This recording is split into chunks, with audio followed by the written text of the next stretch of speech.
தான் அடுத்து யார் இந்த ஐபிசி பாஸ்கரன் என்று திரும்பி பார்க்கின்ற போது ஒரு ஒரு கோமாளி அல்லது குல்லா அணிந்த ஒரு கோமாளியாகத்தான் நான் அவரை கருதினான்.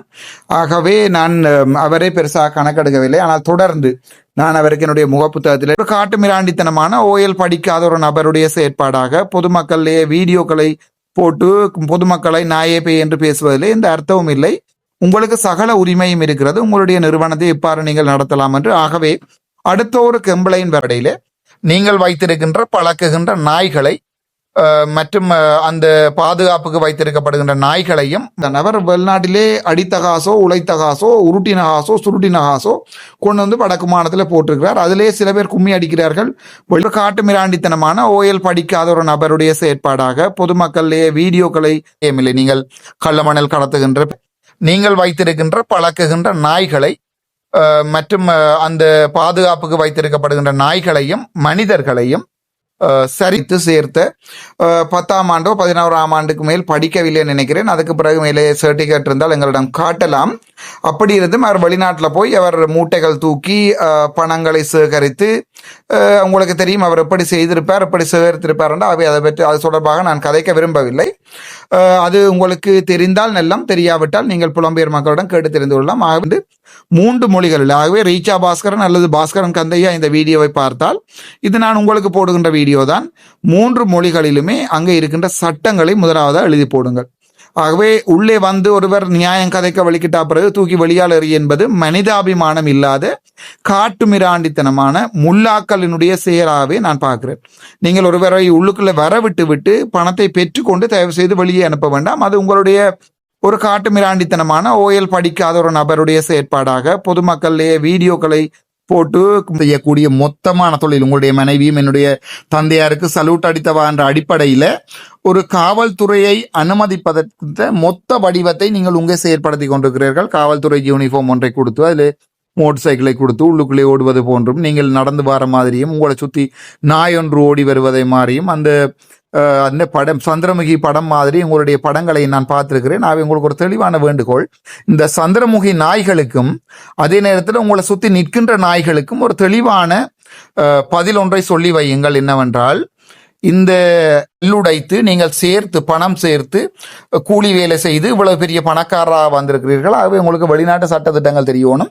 அந்த சட்டத்திட்டங்களை இங்கே உங்களுடைய ஊழியர்களில் காவல்துறை போன்று எங்களுடைய காவல்துறையை அவமானப்படுத்துவதற்காக செய்யக்கூடிய மொத்தமான தொழில். உங்களுடைய மனைவியும் என்னுடைய தந்தையாருக்கு சல்யூட் அடித்தவா என்ற அடிப்படையில் ஒரு காவல்துறையை அனுமதிப்பதற்கு மொத்த வடிவத்தை நீங்கள் உங்கே செயற்படுத்தி கொண்டிருக்கிறீர்கள். காவல்துறை யூனிஃபார்ம் ஒன்றை கொடுத்து அதில் மோட்டர் சைக்கிளை கொடுத்து உள்ளுக்குள்ளே ஓடுவது போன்றும் நீங்கள் நடந்து வர மாதிரியும் உங்களை சுற்றி நாய் ஒன்று ஓடி வருவதை மாதிரியும் அந்த படம் சந்திரமுகி படம் மாதிரி உங்களுடைய படங்களை நான் பார்த்திருக்கிறேன். நான் உங்களுக்கு ஒரு தெளிவான வேண்டுகோள், இந்த சந்திரமுகி நாய்களுக்கும் அதே நேரத்தில் உங்களை சுற்றி நிற்கின்ற நாய்களுக்கும் ஒரு தெளிவான பதில் ஒன்றை சொல்லி வையுங்கள். என்னவென்றால், ஹலோ காய்ஸ், வணக்கம் மக்களே. இது ஆர்ஜே குமரன் 360 வியூக்காக. எப்படி எல்லோரும் நலமாக இருக்கிறீங்களா?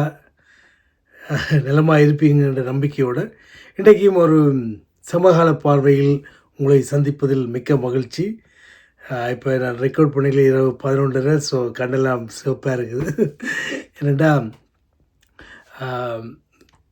டாக்டர் அர்ஜுனா அவர்கள் பற்றியது, அதாவது ரீச்சாவில் நடந்த சம்பவம் தொடர்பாக டாக்டர் எம்பி அர்ஜுனா அவர்கள் பார்லிமென்ட்டில் இருந்தபடி ஒரு வீடியோவை வெளியிட்டிருக்கிறார். அந்த வீடியோவில் சில கட்டங்கள் மிகவும் அறிவிருக்கத்தக்க வகையில் இருந்தது. அதைத்தான் இந்த இடத்தில் பேசுபொருளாக உங்களோடு பகிர்ந்து கொள்ளலாம் என்று நினைக்கின்றேன். இதற்கு முதல் நீங்கள் சப்ஸ்கிரைப் பண்ணாட்டிக்கு சப்ஸ்கிரைப் பண்ணுங்கள், ஃபாலோ பண்ணுங்கள். அப்போ தான் நாங்கள் போடுற வீடியோக்கெல்லாம் உங்களை வந்து சேரும். உங்களுடைய கொமெண்ட்ஸ், உங்களுடைய ஆதரவு தான் மேலும் மேலும் இந்த ஊடகத்துறையில் பயணிக்க உந்து சக்தியாக இருக்கும் என்று வினயமாக வேண்டிக் கொண்டு, என்ன டாக்டர் அவர்கள் குறிப்பிட்டிருக்கின்றார் என்று சொன்னால், இதற்கு உண்மையிலேயே அவருக்கும் இதுக்கும் சம்பந்தம் இல்லாத ஒரு விடயம். ஏதோ தனக்கு கிடைத்த நேரத்தில் குறிப்பிட போய் ஏதோ இதெல்லாம் கதைத்து நாக்கில் சனியன் என்பது போல் கடைசியில் முடித்து வைத்திருக்கின்றார். அதாவது இந்த பிரச்சனையை ஒரு 3 பகுதிகளாக பிரித்து ஒவ்வொரு பகுதிக்கும் விளக்கம் கொடுத்திருக்கின்றார். முதலாவது பகுதியில் எப்படி தனக்கு ரீச்சா பாஸ்கரனை தெரியும், அவர்களுக்கு இடையிலான ஒரு கசப்புணர்வு என்பவற்றை குறிப்பிடுகின்றார். அப்படி குறிப்பிடுகின்ற பொழுது குல்லா போட்ட குல்லா போட்ட அந்த பதவி எனக்கு ஞாபகத்தில் கூட வருவதில்லை. குல்லா போட்ட கோமாளி என்று அவரை விமர்சிக்கின்றார். இது வந்து ஒரு உருவக்கேலி உருவக்கேலி செய்திருக்கின்றார். குல்லா போட்ட உருவக்கேலி செய்திருக்கின்றார். அதுக்கு பிறகு அப்படியே ஒரு அட்வைஸ் பண்ணுவது போல் முழுக்க சொல்கின்றார். அந்த வீடியோ நான் இந்த வீடியோ பின்னால் போடுறேன்னு பாருங்க. அதுக்கு பிறகு அட்வைஸ் பண்ணுற சொல்கிறார். அதுக்கு பிறகு சொல்கிறார், காவல்துறையை போல உடைகள் எல்லாம் மாலை கொடுத்து அங்கே காவலர்களை வைத்திருப்பதாகவும், ரீச்சா பாஸ்கரனுடைய மனைவி ஒரு காலத்தில் காவல்துறையில் இருந்ததாகவும், அவர் அர்ஜுனாவின் தந்தைக்கு சல்யூட் அடித்ததாகவும் என்றெல்லாம் குறிப்பிடுகின்றார். அது தவிர மணல் கொள்ளைக்காரர்களோடு தொடர்புபட்டவர் பாஸ்கரன் என்று குறிப்பிடுகின்றார். அது தவிர வெளிநாட்டில் எப்படி இவர் சுத்தமாத்துக்கள் செய்து பணத்தை சேகரித்தார் என்று குறிப்பிடுகின்றார். அதற்கு பிறகு எப்படி முருகல் நிலை ஐபிசி தொலைக்காட்சிக்கும் தனக்கும் இடையிலான ஏற்பட்ட முருகல் நிலை 2024ஆம் ஆண்டு ஏற்பட்ட முருகல் நிலை தொடர்பாக விவரிக்கின்றார். அதுக்கு பிறகு இந்த இடத்துக்கு போகலாமா போகக்கூடாதா என்கின்ற அட்வைஸை கூறுகின்றார். அதை தவிர 3 மொழிகளிலும் இந்த விதிமுறைகளை நீங்கள் அறிவிக்க வேண்டும் என்று குறிப்பிடுகின்றார். இவ்வாறாக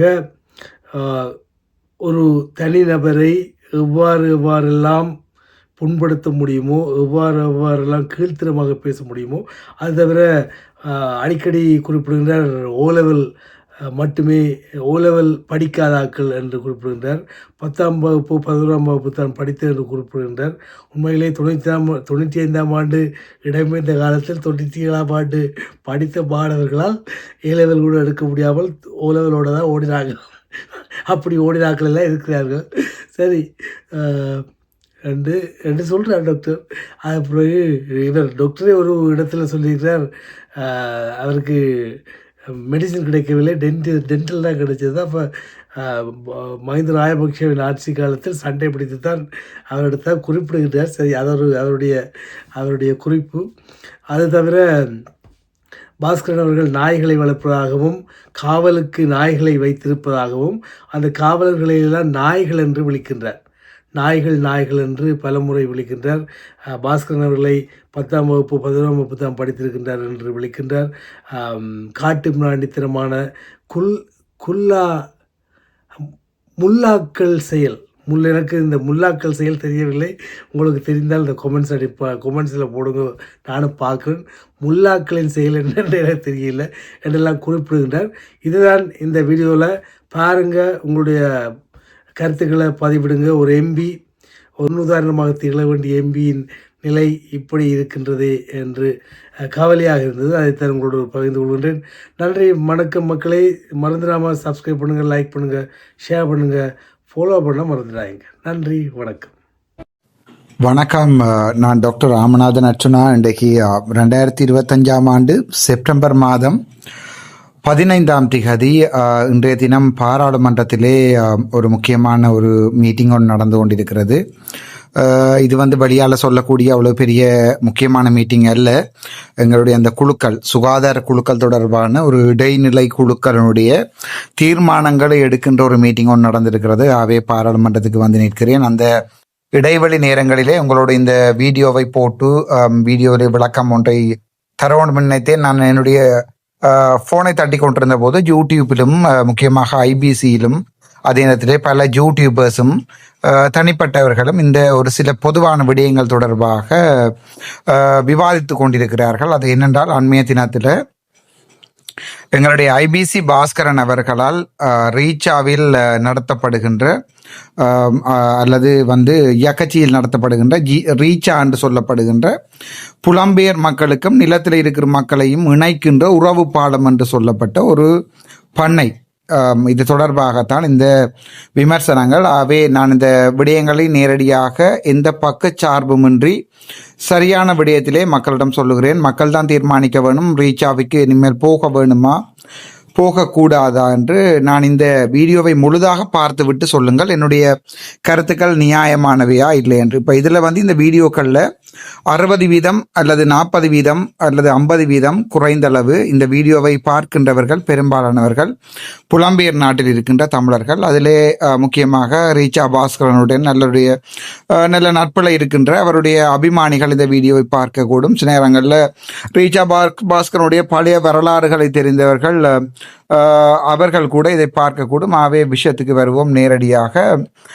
பிரச்சனை என்ன என்று நான் உங்களுக்கு சொல்ல தேவையில்லை, உங்களுக்கு தெரியும். ஏற்கனவே அந்த பிரச்சனை என்ன என்பது தொடர்பாக கதைக்கப்பட்டிருக்கிறது. அதாவது வந்து இந்த ஒரு குழந்தை ஒருவரை இந்த ரீச்சாவிற்கு வந்து தந்தை ஒருவர் அழைத்து சென்றிருக்கிறார். அவருடைய உடை அல்லது அவருடைய நடை அல்லது அவரை அவதானித்ததிலிருந்து பெரிய பணக்காரனோ அல்லது வெளிநாட்டிலிருந்து வந்தவரோ என்று எனக்கு அனுமானிக்க முடியாது. சாதாரணமாக இலங்கையிலே ஒரு டீச்சராகவோ அல்லது தனியார் கடை ஒன்றை நடத்துவராகவோ அல்லது வந்து சாதாரணமான வருமானம் பெறுகின்ற ஒருவராகவோ தான் நான் அவரை கவனிக்கின்றேன். ஆகவே முதலாவது வந்து அவருடைய அந்த வீடியோ ஒன்றினுடைய பகுதிகள் என்று சொல்லப்படுகிறது. இப்போ எனக்கு ரீச்சா பாஸ்கரன் அவர்களுடைய வீடியோவை நான் பார்த்தேன், தனிப்பட்ட அவருடைய வீடியோவையும் பார்த்தேன். அதே நேரத்தில் அந்த சம்பந்தப்பட்ட தம்பி அவர்கள் போட்டிருந்த வீடியோவையும் பார்த்தேன். அதுக்கு பிறகு 1-2 நண்பர்கள் வந்து இதுல முக்கியமாக எங்களுடைய தவா அண்ணா வந்து ரீச்சாவில் போய் உச்சாவை இரண்டாலும் வந்து காசு கொடுக்க வேண்டியதானே வரும் என்று அவர் எழுதியிருந்தார். அதை நான் பார்த்திருந்தேன். அதே மாதிரி எங்களுடைய கிரோஜன் என்று சொல்லப்படுகின்ற இந்த வவுனியாவில் இருக்கின்ற ஒரு அரசியல் சார்ந்த தம்பி ஒருவர், என்னுடைய அரசியல்வாதி அல்ல, என்னுடைய அரசியல்ல இல்லை அவர், ஆனால் அரசியல் சார்ந்த தம்பி ஒருவர் அண்மைய தினங்களில் நான் பார்த்தேன். நெடுந்தீவை சேர்ந்த தம்பி ஒருவர் நான் அண்மைய தினங்களில் பார்த்தேன். ரீச்சாவை பற்றி தேவையில்லாம கதைக்கிறவர்களுக்கு அடிவிழும் உதைவிழும் என்ற மாதிரி பதிவுகளை நான் பார்த்தேன். சரியோ பிள்ளையோ தெரியல தம்பி, நீங்கள் பிள்ளை என்று சொன்னால் பிள்ளை என்று சொல்லுங்க, ஆனால் கீழே கமெண்ட் பண்ணுங்க. நான் அந்த வீடியோவை டிலைட் பண்ணி போட்டு நான் சரியான வீடியோ போடுகிறேன். ஆனால் தவா என்று சொல்லப்படுகிற தவா அறிமுகம் என்று சொல்லி முன்னைய காலங்களில் எங்களுடைய போராட்டங்களில் இணைந்திருந்த ஒருவரை பற்றி அவருடைய ப்ரொஃபைல் எல்லாத்தையும் ஸ்கிரீன்ஷாட் அடித்து இவர் பயங்கர மோசமாக இருந்ததையும் என்னால் பார்க்க முடிந்தது. நேரம் உமாகரன் ராசையாவினுடைய பதிவை நான் பார்த்தேன். சட்டத்தரணி தனஞ்சியன் அவர்களுடைய பதிவையும் பார்த்தேன். உமாகரன் ராசையாவினுடைய பதிவை பார்த்தீங்க என்றால் ரீச்சா என்கின்ற ஒரு தனியார் முதலீடு வந்து ஊக்குவிக்கப்பட வேண்டும் என்ற ரீதியிலையும் ரீச்சா சரியான முக்கியமானது என்ற அடிப்படையிலையும் உமாகரன் ராசையா ஒரு பதிவொன்றை போட்டிருந்தார். அதே நேரம் உமாகரன் ராசையா உங்களுக்கு தெரியும், நானே ஃபேமஸ் ஆக்கி விடுறேன், உங்களுக்கு எங்களுடைய மான் கட்சியினுடைய 2வது மிகப்பெரிய புள்ளி. அதே நேரத்தில் பார்த்தீங்க என்று சொன்னால் எங்களுடைய தனஞ்சயன் என்று சொல்லப்படுகின்ற முள்ளச்சியை சேர்ந்த லோயர், அவர் கூட ரீச்சா மாதிரி 1000 ரீச்சாக்கள் வர வேண்டும் என்ற பதிவுகளை மட்டுந்தவர்கள். ஆனால் இன்னும் ஒரு சிலர்களுடைய பதிவை பார்த்தினா இந்த ரீச்சா என்பது வந்து எங்களுக்குரிய சாபம், கேவலமான இடம், இங்கே போய் எங்களுடைய பணத்தை நாசமாக்க கூடாது, இங்கே கொள்ளை அடிக்கிறார்கள் என்று வேற ஒரு தம்பி ஒருவர் போட்டிருந்த பதிவு ஒன்றை நான் பார்த்தேன், வீடியோ ஒன்றை. அங்கே சாதாரணமாக 50 ரூபா சோடா 150 ரூபாய்க்கு விற்கப்படுகிறது, கேட்பதற்கு யாரும் இல்லையா என்றெல்லாம் கேட்டிருந்தார்கள். அப்போது அந்த வீடியோக்களை நான் பார்த்தேன். ஆனால் இதிலே நான் எதையுமே கலந்து எல்லாத்தையுமே போட்டு குழப்பி அடிக்க விரும்பவில்லை. விஷயத்துக்கு வருவோம். இதை 3 பகுதிகளாக பிரிப்போம்னு நினைக்கிறேன். முதலாவது வந்து இந்த ரீச்சா பாஸ்கரன் என்றால் யார், எனக்கும் அவருக்கும் என்ன வகையான நட்பு இருக்கிறது, அவர் நேரடியாக உண்மையான சொல்லுகிறேன், அவர் என்னுடைய நல்ல நட்பரா அல்லது என்னுடைய எதிரியா என்பது தொடர்பாக முதலாவது பகுதி இருக்கும் இந்த வீடியோவினுடைய. 2வது பகுதி வந்து சாதாரணமாக இங்கே நடந்த சம்பவங்கள், அங்கே நடந்த சம்பவம் என்ன, அது தொடர்பாக பொதுமக்களுடைய கருத்து என்ன என்பது தொடர்பாக இருக்கும் 2வது பகுதி. அதில் முக்கியமான கருத்துக்கள் நான் சொல்லியிருக்கிறேன் ஆல்ரெடி. 3வது பகுதி இப்படியான விடயங்களிலே பொதுமக்கள் எவ்வாறான முடிவுகள் எடுக்கணும், இந்த ரீச்சா பிரச்சனைக்கு எப்படி முடிவு கட்டுவது, போகலாமா இல்லையா, பொதுமக்கள் புறக்கணிக்க வேண்டுமா இல்லையா என்பது தொடர்பாக நான் உங்களுக்கு இந்த 3வது பகுதியை போடுறேன். முதலாவது பாப்பம், எனக்கு தெரிஞ்ச வரைக்கும் யார் இந்த ரீச்சா பாஸ்கரன் என்றால் எனக்கு இவரை யாருன்னு தெரியாது. ரீச்சா என்கிற ஒரு ஒரு ஒரு தனி ஒருவருடைய ஒரு முதலீடு என்பது தொடர்பாக எனக்கு நான் நினைக்கிறேன் 2018ஆம் ஆண்டுகள் 2020ஆம் ஆண்டுகள் அந்த கோவிட் நேரங்களுக்கு முற்பட்ட பகுதிகளையும் 2021-22 பகுதிகளையும் நான் இதை ஒரு இடமாக எனக்கு என்னுடைய அண்ணா ராமகிருஷ்ணா, கிளிநொச்சியில் இருக்கின்ற ராமகிருஷ்ணா தான் இப்படி நாங்கள் இந்த வடக்கு மாகாணத்திலே ஆச்சரி அல்லது வந்து வில்வித்தை அம்பு தொடர்பான பயிற்சிகளை வந்து சென்ற கொளிச்சில் ஆரம்பிப்பதற்காக 2022ஆம் ஆண்டு நாங்கள் முயன்று கொண்ட நேரத்தில் இப்போ அண்ணா சொன்னார், இங்கே ஒரு ஆள் வந்து ஏற்கனவே ஒரு ஆள் ஸ்டார்ட் பண்ணியிருக்கடாப்பா, ஒரு சின்ன ஒரு இது மாதிரி இருக்கு, என்னது ஒரு ஹோட்டல் மாதிரி ஒன்று ஸ்டார்ட் பண்ணி அங்கே போவன் அரோ வச்சிருக்கிறது. இப்போ நாங்கள் அந்த போவன் அரவனில் கரகண்டு நீந்தி மிதந்து மற்ற பக்கம் வந்தார்கள். அப்போ அண்ணாக்கும் நன்றாகவே தெரியும், அப்போ உங்களுக்கும் தெரியும் என்னுடைய கலெக்ஷன்ஸ் என்ன மாதிரி இருக்கிறது என்பது தொடர்பான விடயங்களும் உங்களுக்கு தெரியும். அப்போ எங்களுடைய பாஸ்கரன் அவர்களுடைய இந்த இடத்தை பார்த்துட்டு அண்ணா சொன்னார், அங்கேயும் ஒரு ஆச்சரி கிளப் ஒன்று போட்டுக்கிறாங்க போல் இருக்கிறாங்க. அப்போ என்னடா செய்வோம்னு பார்ப்போமா, அவையோட போய் கதைப்போம்னு நான் சொன்னேன், ஃபஸ்ட்டாக போய் பாருங்கோன்னா என்ன மாதிரி இருக்குன்னா. இப்போ போய் பார்த்துட்டு வந்து எனக்கு சொன்னபடியாக அவர்களுக்கு ஐடியா இல்லை, இந்த ஈபேயில் எடுத்த போவையும் கொஞ்சம் அரோசையும் ஒரு டேப்பும் இல்லாமல் காட்டும் இல்லாமல், அது பிறகு நான் ஆறுதலாக வீடியோ போடுறேன், அப்படி ஒரு பாதுகாப்பற்ற முறையில் ஒரு இதோண்டே வச்சிருக்கிறார்கள். அதில் போய் 1-2 பேர் படம் எடுத்து போட்டதுலையும் நான் பார்த்துருக்கிறேன். வில்லை எப்படி பிடிப்பது, அம்பை எப்படி நான் கொழுது என்று தெரியா கூட 2 பேர் வீடியோ எடுத்து நான் அம்புவில் விடுகிறேன் என்று படங்களை புத்தகங்கள் எடுத்து போட்டது 2022ஆம் ஆண்டு நான் பார்த்து விட்டு சிரிந்து விட்டு கடந்து சென்றிருக்கிறேன். தெரியாதால் இலக்காரமாக கதைக்கவில்லை. அந்த அப்படியான அம்பு வில்லு அப்படியான விடயங்களை பழக்கின்ற போது அது சிறப்பான ஒரு knowledge உள்ள 1-2 பேரை அல்லது அது தொடர்பாக எப்படி அதை ஷூட் பண்ணுவதென்று பழக்கக்கூடிய 1-2 பேரை அதில் போட்டிருக்க வேண்டும். எனிவே அது ஒரு என்டர்டைன்மெண்ட் இடம் என்பதாலும் அது ஒரு கிளப் இல்லை என்பதாலும் அதை பற்றிய கவலை எங்களுக்கு இருக்கல. நான் பார்த்துட்டு சொன்னோம், இல்லை அது சரி வராது, எங்களுடைய இந்த லாங் டேர்ம் பிளானுக்கு அது சரி வராது, ஒரு கிளப் ஒன்றை உருவாக்கியது. அவர்கள் வந்து அங்கே ஒரு தனிப்பட்ட வியாபாரம் முறை நடத்தி கொண்டிருக்கிறார்கள் 2022ஆம் ஆண்டு. அதுக்கு பிறகு நான் கவனிக்காம விட்டுருந்த ரீச்சான்றது பார்க்கையில் கவனிக்கவில்லை. அதுக்கு பிறகு 2024ஆம் ஆண்டு ஆகஸ்டுக்கு பிறகு இந்த ஐபிசி ஊடகம் எனக்கு எதிராக படுமோசமான விமர்சனங்கள், என்னோட ஒரு வீடியோ ஒன்று இருக்கிறது, கேவலமாக எழுதிய வீடியோ, அதை நான் ஸ்க்ரீன் ரெக்கார்ட் பண்ணி வச்சிருக்கிறேன். ஆனால் அதை நான் போட விரும்பவில்லை. இன்றைக்கு ஒரு நாளைக்கு சட்டங்கள் பாயட்டும், அது வரைக்கும் பார்த்து கொண்டிருக்கிறேன் நான். ஸோ அந்த நேரங்களில் இந்த ஐபிசி ஊடகம் வந்து எனக்கு எதிராக பயங்கர மோசமாக கருத்துக்களை தெரிவித்துக் கொண்டிருந்தேன். அது யார் இந்த ஐபிசி பாஸ்கரன் என்று திரும்பி பார்க்கின்ற போது ஒரு கோமாளி அல்லது குல்லா அணிந்த ஒரு கோமாளியாகத்தான் நான் அவரை கருதினான். ஆகவே நான் அவரை பெருசாக கணக்கெடுக்கவில்லை. ஆனால் தொடர்ந்து நான் அவருக்கு என்னுடைய முகப்புத்தகத்தில் நேரடியாக, என்றால் உங்களுக்கு தெரியும், நான் இந்த அரசியலுக்கு வருவதற்கு முன்னம் இந்த முறை பாராளுமன்ற தேர்தலில் அவர் இறங்குவதாகவும் ஒரு முடிவு எட்டப்பட்டிருந்தது. அவரோட சேர்ந்து யாழ்ப்பாண பிரபல்ஜ ஒரு யாழ்ப்பாணத்தினுடைய வைத்தியசாலை ஒன்றினுடைய வைத்திய அதிகாரியும் இந்த அரசியல்வாதியாக மாறுவது போன்ற ஒரு பிளான்கள் புலம்பெயர் மக்களால் ஏற்படுத்தப்பட்டு கொண்டிருந்ததால் அவர்களுக்கு என்னுடைய வரவு ஒரு மிகப்பெரிய பிரச்சனையாக இருந்தது.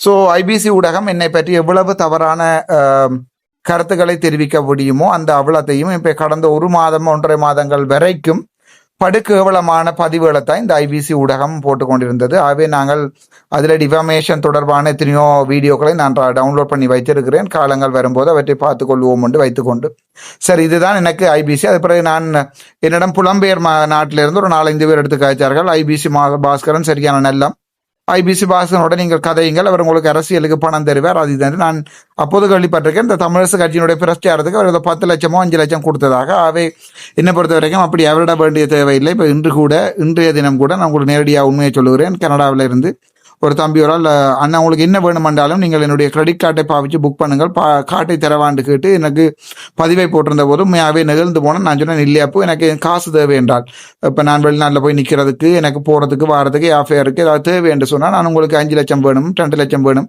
50,000 வேணும், இந்த டிக்கெட்டுக்கு கட்டுங்கன்னு சொல்லி நான் நேரடியாக சொல்லுவேனே ஒழிய, இப்படி என்னிடம் உங்களுடைய கார்டு வேண்டாம் அப்போ தச்சமயம் அதில் வேறு யாராவது பாவிச்சு காசு வெட்டப்பட்டாலும் அண்ணா தானே எடுக்கிறாரு போட்டு நீ பேசாமல் இருந்து விடுவாய், எனக்கு வேண்டாம் என்று சொல்லி நேரடியாக வேண்டாம் என்று சொல்லி இருக்கிறேன் நான் தம்பிட்டேன். ஆனால் தம்பி இன்றைக்கு நேற்றைக்கல்ல கிட்டத்தட்ட 20-25 வருடங்களுக்கு எங்களுடைய குடும்பத்தோட தொடர்பட்ட ஒருவர் கனடாவிலிருந்து. ஆகவே நான் அவருடைய சொந்த தம்பி மாதிரி, எனக்கு தம்பி இல்லை, என்னுடைய சொந்த தம்பி மாதிரி.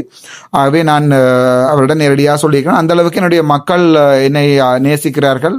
ஆகவே எனக்கு ரீச்சா பாஸ்கரனிடம் போய் என்னுடைய அந்த நேர தேர்தல்களுக்கு எல்லாம் போய் அவரிடம் போய் கெஞ்சுகின்ற நிலைமை எனக்கு இருக்கவில்லை. என்னுடைய முகப்புத்தகத்தில் கூட 5,000 பதிவுகள் இருந்த முகப்புத்தகங்கள் இருந்தது, 94,000 வரைக்கும் போயிருந்தது. ஆகவே எனக்கு அது தேவைப்பட்டிருக்கவில்லை. நான் அவரை போய் அணுகவும் இல்லை. ஆனால் அவர் எனக்கு எதிராக சகல செயற்பாடுகளையும் செய்து புட்டுக்கதைகள் கணக்க விடயங்கள் அங்கே நடந்தது. அதை பற்றி நான் இங்கே விமர்சிக்க விரும்பவில்லை. ஆகவே ரீச்சா பாஸ்கரனுடன் எனக்கு ஒரு நல்ல உறவு இல்லை என்பதை இந்த காணொலியிலே முதலாவதாக சொல்லி வைத்து விடுகிறேன் உங்களுக்கு. அப்பதான் உங்களுக்கு தெரிய வேண்டும் இந்த வீடியோ நடுநிலையானதா இல்லையானதா என்பது. சரி, இரண்டாவது பகுதிக்கு வருவோம். இந்த இரண்டாவது பகுதியிலே இந்த வீடியோ சம்பந்தமான விமர்சனம். ஒரு ஏழை பிள்ளை ஒருவர் 2 பிள்ளைகளை கூட்டிக் கொண்டு போய் அந்த கையிலே ஒரு அந்த நான் நினைக்கிறேன் அந்த மரவள்ளி பொரியல் கிட்டத்தட்ட ஒரு 150 ரூபா பெறுமதியான மரவள்ளி பொரியல் தண்டை வேண்டிக் கொண்டு ஒரு தந்தை ஒருவர் அதை காட்டிட்டு வருவதற்காக பிள்ளை அழுவதற்காக கூட்டிகிட்டு போயிருக்கலாம். அவருடைய வருமானம் குறைந்த தந்தையாக தான் நான் அவரை கருதுகிறேன். ஆகவே அது என்னை பொறுத்த வரைக்கும் சற்று கசப்பாகவும் கவலையாகவும் இருந்த ஒரு விடயம். அந்த பிள்ளையை அந்த தந்தை ஒரு வீடியோ எடுப்பதற்காக நடத்திய விடயம். அவர் அதை கடந்து போயிருக்கலாம், தூக்கி எறிந்து விட்டு கடந்து போயிருக்கலாம். இப்போ நான் போனால் கூட இப்படியான இடங்களில் தூக்கி எறிந்து விட்டு போயிருப்பேன். ஸோ கடந்து போயிருக்கலாம். அதை எடுத்து வீடியோவாக போட்டது முன்னமே செய்யப்பட்ட பிளானிங்கா அல்லது அந்த நேரத்தில் உணர்ச்சி வசப்பட்டு அதை போட்டாரோ இல்லையோ எனக்கு தெரியாது. அது நடந்த சம்பவங்கள். அது தொடர்பாக ஒவ்வொரு பொதுமக்களும் ஒவ்வொரு கருத்தை தெரிவித்துக் கொண்டிருக்கிறார்கள். ஆகவே என்னுடைய கருத்து அதை பற்றியானது என்னென்றால் நான் அதை 3வது பகுதியிலே சொல்லுகிறேன். ஒவ்வொருவருடைய விமர்சனம். சில பேர் விமர்சனம் செய்திருக்கிறார்கள், ரீச்சா பாஸ்கரன் கோடியாக கொள்ளையடிக்கிறார், இங்கே முதலீடுகளை செய்து அவற்றை கொள்ளையடிக்கிறார் என்று சொல்லி சில பேர் சொல்லியிருக்கிறார்கள். சில பேர் சொல்லியிருக்கிறார் ரீச்சா பாஸ்கரன் அண்ணாவிடம் இருக்கிற பணங்களுடைய பெருமதி தெரியுமா, சொத்து தெரியுமா, இவர் எவ்வளவு பணக்காரர் தெரியுமா, நீங்கள் யார் அவரை பற்றி கதைப்பதற்கு, அவரெல்லாம் தென்னிலங்கையிலே போய் இவற்றை முதலிட்டிருந்தால் எவ்வளவு கோடான கோடி உழைத்திருக்கலாம் என்று சொல்லி ஒரு சில பேர் சொல்லி பதிவுகளை இட்டு கொண்டிருக்கிறார்கள். அதையும் விட அதற்கு மேலே ஒரு சில பேர் போய் அவர்கள் அவர்களுடைய பதிவு என்ன மாதிரியாக இருக்குது என்றால், ரீச்சா என்பது எங்களுடைய தமிழ் மக்களுடைய வரம், இப்படியான முதலீடுகள் செய்கின்ற பாஸ்கரன் அவர்களை நாங்கள் பாராட்டி போராட்ட வேண்டும். இங்கே விரும்பினவர்கள் போகலாம், விரும்பினவர்கள் போக தேவையில்லை என்று ஒரு சாராரும், இன்னொரு சாரார் இல்லை இப்படியான விடயங்களை நடத்துகின்ற போது சட்டங்களுக்கு அமைவாக நடத்த வேண்டும் என்று ஒரு சில பேர் பதிவுகளை விட்டு கொண்டிருக்கிறார்கள். சரி, இந்த கடைசி முடிவு பகுதிக்கு வருவோம். என்னை பொறுத்த வரைக்கும் ஒரு சில விடயங்களை நான் உங்களுக்கு சொல்ல விரும்புகிறேன். நீங்கள் அதை வடிவாக விளங்கிக் கொள்ளுங்கள். என்னென்றால், ஒரு தனியார் நிறுவனம் என்றால் என்ன, ஒரு பொதுமக்களுடைய பங்குடைமை நிறுவனம் என்றால் என்ன, ஒரு அரசாங்க நிறுவனம் என்றால் என்ன என்ற ஒரு வரையுறை ஒன்றை பொதுமக்கள் தெரிந்திருக்க வேண்டும். அது தொடர்பாக கட்டாயம் உங்களுக்கு சொல்லியார வேண்டும். தனியார் நிறுவனம் ரீச்சா பிரைவேட் லிமிடெட் என்கிற தனியார் நிறுவனமாக தான் பதிவு செய்யப்பட்டிருக்கும் என்ற ஒரு நம்பிக்கை எனக்கு இருக்கிறது. அது மக்கள் பொதுவிடமை, பொதுமக்கள் சேர்ந்து பணம் போட்டு நடத்துகின்ற கோப் சிட்டியோ அப்படியான ஒரு இடமாக இருந்திருக்காது. என்னை பொறுத்த வரைக்கும் நான் ரீச்சாக்கு வாழ்க்கையில் போவதில்லை. ஆனால் என்னை பொறுத்த வரைக்கும் ரீச்சா என்பது, நான் சந்திரசேகரில் தானே நான் போய் கிளிபிடித்து விளையாடுவதற்கு, ஆனால் ரீச்சா என்பது என்னை பொறுத்த வரைக்கும் ஒரு தனியாருடைய முதலீடு. அதை பொதுமக்கள் நன்றாக விளங்கிக் கொள்ள வேண்டும். இங்கே இந்த தனியாருடைய முதலீட்டில் அவர் தன்னுடைய சொத்துக்கள் வெளிநாட்டிலே தான் உழைத்து சேர்த்த 10ஆம் ஆண்டோ 11ஆம் ஆண்டுக்கு மேல் படிக்கவில்லை நினைக்கிறேன். அதுக்கு பிறகு மேலே சர்டிஃபிகேட் இருந்தால் எங்களிடம் காட்டலாம். அப்படி இருந்தும் அவர் வெளிநாட்டில் போய் அவர் மூட்டைகள் தூக்கி பணங்களை சேகரித்து, உங்களுக்கு தெரியும் அவர் எப்படி செய்திருப்பார், எப்படி சேகரித்திருப்பார் என்று அதை பற்றி அது தொடர்பாக நான் கதைக்க விரும்பவில்லை. அது உங்களுக்கு தெரிந்தால் நல்லம், தெரியாவிட்டால் நீங்கள் புலம்பெயர் மக்களிடம் கேட்டு தெரிந்து கொள்ளலாம். ஆகவே அது ஒரு தனியார் நிறுவனம். அவர் தன்னுடைய பணத்தை கொண்டு இலங்கையிலே முதலீடு செய்திருக்கிறார். ஆகவே அதை முதல் விளங்கிக் கொள்ளணும். தனியார் நிறுவனம் என்றால் என்ன? தனியார் நிறுவனம் என்றால் எல்லாம் செய்து விடலாமான்னு நீங்க கேட்பீங்க. அவர் விரும்பினவை எல்லாத்தையுமே செய்யலாமான்று இல்லை. அவர் தன்னுடைய முதலீடுகளை ஈட்டுவதற்காக ரீச்சாவிலே பேப்பர் தொழிற்சாலையை நடத்துகிறார்கள், அதுக்கு பிறகு உணவு விழாக்கள் நடத்துகிறார்கள். தன்னுடைய முதலீட்டை நடத்துவதற்காக IBC என்ற ஒரு ஊடகம் ஒன்றை வேண்டி அதில் அட்வர்டைஸ்மெண்ட் போட்டு தனக்குரிய தொழிலை செய்து கொண்டிருக்கிறார். அவர் தனக்குரிய வருமானம் ஈட்டுகின்ற ஒரு உல்லாச நிறுவனம் ஒன்றை நடத்தி கொண்டிருக்கிறார். இதில் பல பேர் சொல்லுவார்கள் இலங்கையிலே உல்லாசம் முக்கியமானது. இப்படி மாறி மாறி குளறி கொண்டிருக்க வேண்டியதுதான் எங்களை பொறுத்த வரைக்கும். இது என்னுடைய தெளிவான கருத்து என்னென்றால், அது ஒரு தனியார் நிறுவனம். அந்த தனியார் நிறுவனத்தினுடைய வாசலுக்கு உட்பட்ட பகுதிகள் அந்த தனியாருக்குரிய அந்த ரீச்சா பாஸ்கரன் என்று சொல்லப்படுகின்ற பிகே நினைக்கிறேன் பாஸ்கரன் கந்தையாவினுடைய தனியார் சொத்து. அதுக்குள்ள நாங்கள் போறதா இல்லையா என்பதை நாங்கள் தான் தீர்மானிக்கணும். நாங்கள் உள்ள போய் நின்று கொண்டு இது பொது சொத்து மாதிரி சண்டை பிடிக்க முடியாது. முதலாவது விடயமாகவே அந்த எல்லைக்குள்ளே கால் வைக்கின்ற நீங்கள் ஒன்றை விளங்கிக் கொள்ளணும். இது அவருடைய தனியார் சொத்து. அவர் விரும்பின சகல நடவடிக்கை உங்களை வெளியேற்ற வேண்டும் என்று அவர் நினைத்தாலும் தன்னுடைய செக்யூரிட்டி கார்டுகளை கொண்டு காலிலும் கையிலும் 4 செக்யூரிட்டி கார்டு பிடிக்க குண்டக்க மண்டக்க என்று பிடித்து கொண்டு வாசலில் எறிந்தாலும் இலங்கை சட்டங்கள் எதுவுமே செய்ய முடியாது. ஏனென்றால் அது அவருடைய தனியாருடைய சொத்து. இரண்டாவது, அவர் தனியார் சொத்து என்பதற்காக நினைத்ததெல்லாம் நடத்தியலுமா என்று கேட்டால் இல்லை. உங்களுடைய மூக்கு நுனி வரை அவருக்கு உரிமை இருக்கிறது. வெளியே போக சொல்வதற்கும் அதற்குரிய கட்டணம் செலுத்தியிருந்தால் அந்த கட்டணத்தை திருப்பி தந்துவிட்டு வெளியே போங்கள், அல்லது அதுவரைக்கும் நீங்கள் என்னென்ன சலுகைகளையோ என்னென்ன விளையாட்டுகளையோ விளையாடி இருக்கிறீர்கள் என்றால் அதை உங்களுக்கு திருப்தியானதாக இருந்தால் அதுக்குரிய பணத்தை செலுத்திவிட்டு மீதி பணத்தை வேண்டிக் கொண்டு வெளியால போகின்ற உங்களுக்கு வர உரிமையை உள்ளுக்குள்ளே வருகின்ற உரிமையை மறக்கின்ற சகல உரிமையும் அந்த உரிமையாளருக்கு உண்டு. அதை முதல் நீங்கள் விளங்கிக் கொள்ளணும். ஆகவே நீங்கள் இனிமேல் ஒரு அடி எடுத்து வைப்பதாக இருந்தால் இந்த ரீச்சா என்கிற இந்த பண்ணைக்குள்ள போய் நீங்கள் உல்லாசமாக இருக்க வேண்டும் என்று சொல்லி ஒரு அடி எடுத்து வைப்பதாக இருந்தால் நீங்கள் ஒரு விடயத்தை விளங்கிக் கொள்ளணும். அங்கே இருக்கின்ற சட்டங்களுக்கு நீங்கள் அடிபணிந்து தான் போக வேணும். அது அவர் வைக்கின்ற சட்டமாகவே நீங்கள் இனிமேல் அங்கே போக விருப்பம் இல்லை என்றால் தயவு செய்து நீங்கள் வெளியாலேயே நின்று அதை பார்த்துவிட்டு போய்விடலாம். உள்ளுக்குள்ளே போய் நின்று கொண்டு அவர்களுடைய சட்டங்களை மதிக்காமல் நீங்கள் குளறுவது ஏற்றுக்கொள்ள முடியாதது உண்டு. ரெண்டாவது, அதுல நான் வெளிப்படையா விமர்சனம் செய்கிறேன்.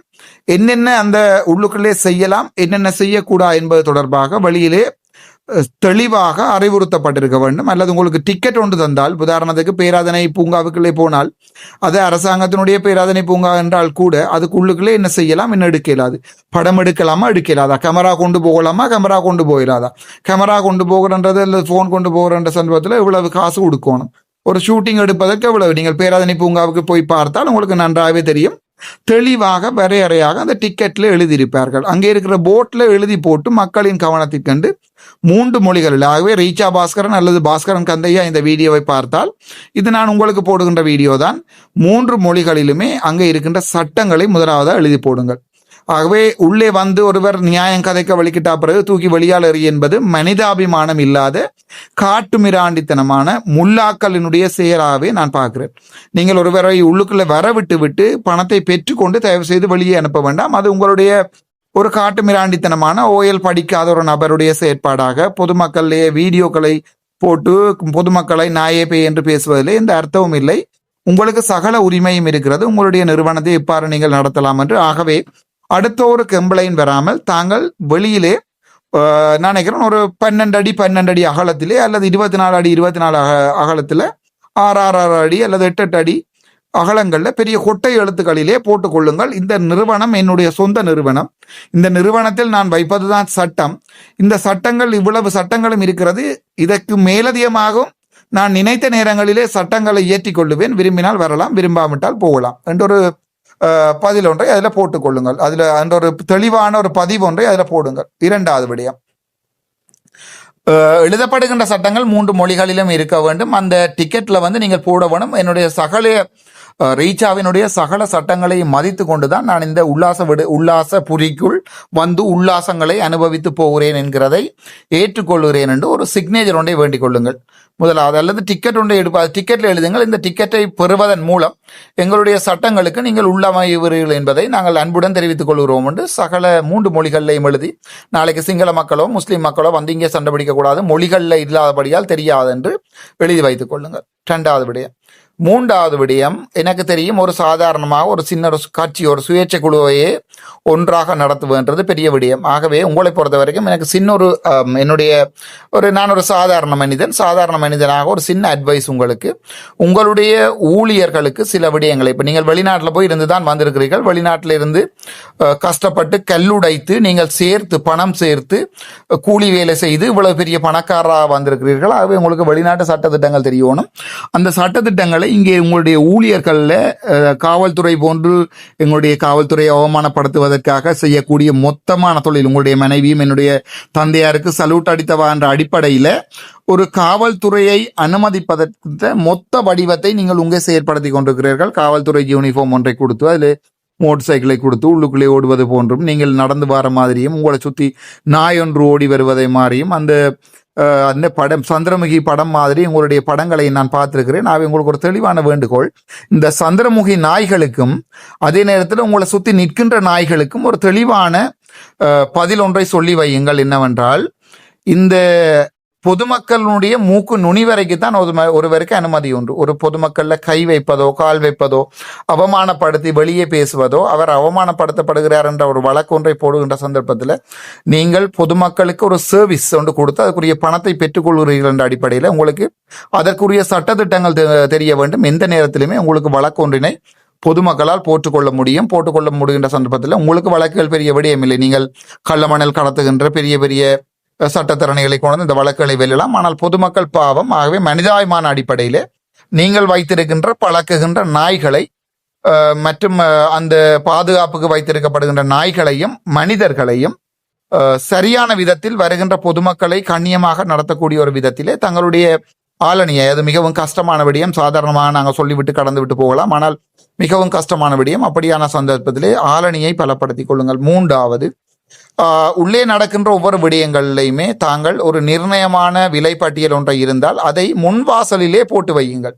இந்த ரீச்சாவிலே இவ்வளவு சர்வீஸ் இருக்கிறது, நான் ஒரு நாள் பார்க்கவில்லை. போட் சர்வீஸ் இருக்கிறது, அம்பு வில்லு சுடலாம், துவக்கு சுடலாம் என்றால் முன் வாசலிலே அதுக்குரிய மொத்த பணத்தையும் போட்டு வையுங்கள். துவக்கு சுடுவதற்கு உதாரணத்துக்கு இந்த ஏஆர் ரைஃபிள் உண்டு. ஏஆர் ரைஃபிள் 45,000 ரூபா, ஒரு பெலட் வந்து 10 ரூபா முடியாது. ஆனால் நீங்கள் 150 ரூபா வேண்டுகிறீர்கள் என்றால் வெளியால் போட்டு வைங்கள். ஒரு பெலட் ஒன்றை தந்து உங்களுக்கு சுடுவதற்கு நாங்கள் 150 ரூபா வேண்டுகிறோம், இதுதான் என்னுடைய விலை, விரும்பினால் உள்ளே வாருங்கள், இல்லை வர வேண்டாம். உள்ளே வந்த பின்னர் ஒரு குழந்தை பிள்ளையை வைத்துக்கொண்டு ஒருவரால் சமாளிக்க முடியாது. மனிதாய்வான அடிப்படையில் தான் இதை நாங்கள் உங்களோட கழிச்சு கொண்டிருக்கிறோம்.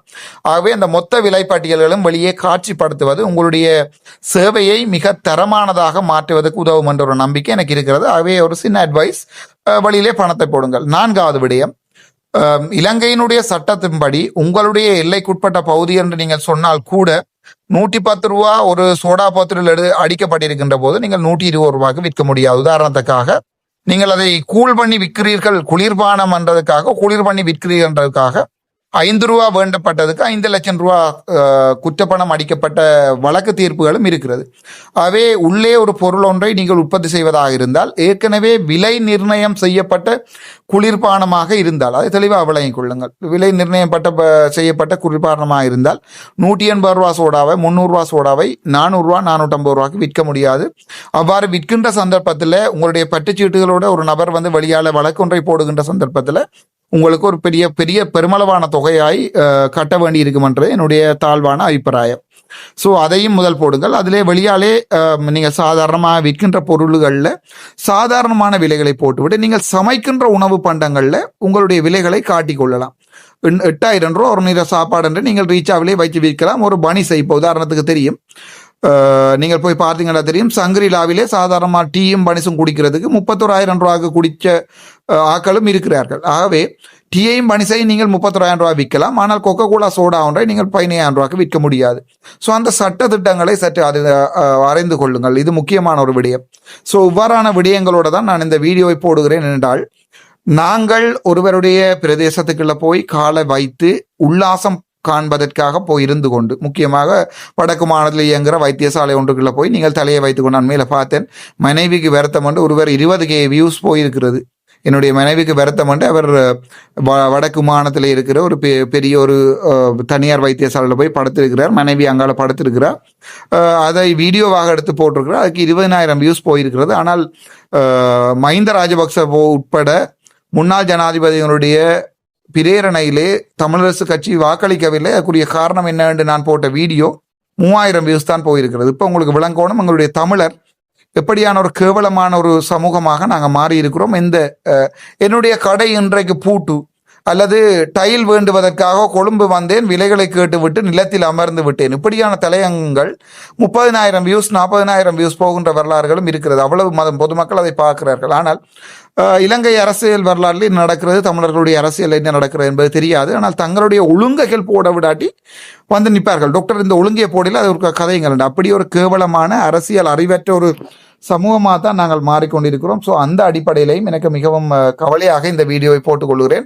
இந்த வீடியோவிலிருந்து உங்களுக்கு ஒரு தெளிவொன்று வந்திருக்கும். இந்த ரீச்சா என்பது ஒரு தனி ஒருவருடைய பணம் ஈட்டுகின்ற முதலீடும் அவருடைய வருமானமாகின்ற தொழில். அவருடைய ஒன்றப்ரனர்ஷிப் சொல்லுவார்கள், ஒன்றப்ரனர்ஷிப் சொல்லி அவர் ஒரு ஒன்றப்ரனர், அவ்வளவுதான். அவர் வெளிநாட்டிலே அடித்த காசோ உழைத்த காசோ உருட்டின காசோ சுருட்டின காசோ கொண்டு வந்து வடக்கு மாநிலத்தில் போட்டிருக்கிறார். அதிலே சில பேர் கும்மி அடிக்கிறார்கள். வெளிநாட்டிலிருந்து போடுகின்ற கொழும்பிலிருந்து வந்து வருபவர்கள் வந்து இலங்கையிலே யாழ்ப்பாணத்திலே ஒரு ரீச்சா போன்ற ஒரு பண்ணை அமைத்திருந்தால் யாழ்ப்பாணத்திலிருந்து காசை அள்ளி கொண்டு வெளிநாட்டுக்கு போய் கொண்டிருப்பார்கள் அல்லது கொழும்புக்கு போயிருப்பார்கள். அந்த அடிப்படையிலே பாஸ்கரன் கந்தையா அவர்கள் தானே அள்ளுகிறார். ஆகவே அதை நாங்கள் நியாயப்படுத்துவோம். அப்படியான 500 பேருக்கு வேலை கொடுக்கிறார்கள் என்றார்கள். இதிலே அந்த விடயங்கள் சகலவற்றை நான் ஏற்றுக்கொள்கிறேன். ஆம், அவர் ஒரு ஒன்றப்ரனர். அவர் மாதிரி இன்னும் 10,000 பேர் வந்து இங்கே இருக்கணும். ஆனால் என்னுடைய தாழ்வான அபிப்பிராயம், அதுக்கு ஒரு ஸ்டாண்டர்ட் ஒன்று இருக்கணும். நாயே பேயே என்றெல்லாம் வீடியோ எடுத்து போடல. விரும்பினா வானாயே, விரும்பினா வந்து பார்த்துட்டு போனாயே, இல்லாட்டி இப்போ வராத நாயே என்று வீடியோ எடுத்து ஒருவர் போடும்போது அதை நாங்கள் புறக்கணிக்க வேண்டியிருக்கும். அது இனி நீங்கள் உல்லாசம் அனுபவிப்பதா இல்லையா என்பது உங்களுடைய கைகளில். அதை போய் அனுபவித்து விட்டு செக்யூரிட்டி கார்டு அங்கே நொட்டி விட்டார், செக்யூரிட்டி கார்டு இங்கே நொட்டி விட்டார், செக்யூரிட்டி கார்டு என்னுடைய சாப்பாட்டு பையை பறித்து போட்டு அங்கே 300 ரூபாய்க்கு வித்தார்கள் என்று புலம்ப வேண்டாம். இது நீங்கள் செய்கின்ற மாபெரும் தவறு. போவதும் போவாதும் இனி உங்களின் கைகளில். இது உங்களின் முடிவுகளில். நன்றி, வணக்கம். This is doctor Ramanathan Archuna.